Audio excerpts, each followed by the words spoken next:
pai irrita os seus filhos? Primeiro, pai irrita um filho quando ele não tem coerência. Quando ele exige do filho uma coisa que ele mesmo não está vivendo. Quando a palavra dele não é avalizada pela vida. Quando o que ele vive contradiz o que ele fala. Quando ele ensina uma coisa e pratica outra. Isso irrita um filho. Segundo, um pai irrita o filho quando ele não tem regras claras de disciplina.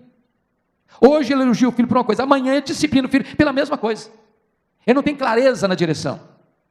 Terceiro, quando não há diálogo.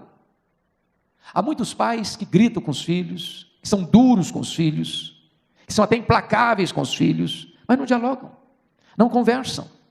São como Absalão e Davi, que passaram 11 anos diante de uma crise familiar, sem conversar, sem dialogar, sem colocar os pingos nos is, sem acertar os ponteiros, sem resolver pendências, sem exercício do diálogo e do perdão. Quando é que um pai irrita um filho? Quando o pai não tem tempo para o filho. O pai tem tempo para tudo e para todos, menos para sentar com os filhos, para bater um papo com os filhos, para atender os filhos, para ouvir os filhos, para socorrer os filhos nas suas necessidades. Quando um pai irrita um filho? Quando o pai compara um filho com o outro. Meus irmãos, os dedos da mão não são iguais, nem os filhos de um mesmo casal são iguais. Os filhos são diferentes.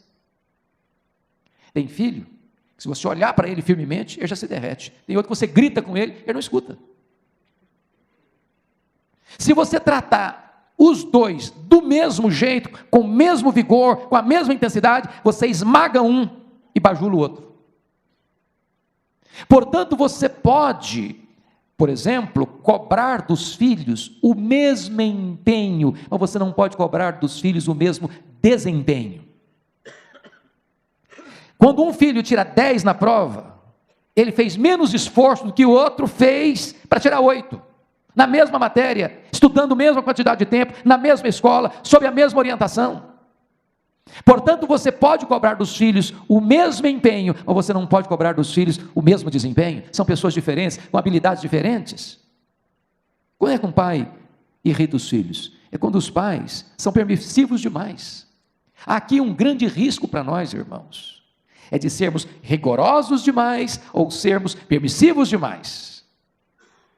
É negociar, nós precisamos aprender isso, negociar o negociável e não negociar o inegociável. Há princípios que não podem ser negociados. Quando os pais são permissivos demais e negociam o inegociável, acabam irritando os seus filhos. Quando um pai irrita um filho, é quando os pais não têm limites.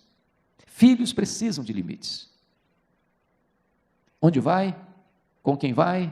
Por que vai? Que hora chega? O que está fazendo? Por que está fazendo? Os pais precisam tomar pé do que acontece com seus filhos. Um filho que não tem limites, um filho que pode fazer tudo, um filho que não tem nenhuma regra, nenhum princípio, nenhuma baliza, ele vai se perder. E os pais tornam-se responsáveis por isso. Qual o resultado da irritação? Diz o texto, que os filhos ficam o quê? Desanimados, desmotivados. Então nós precisamos temperar firmeza com doçura.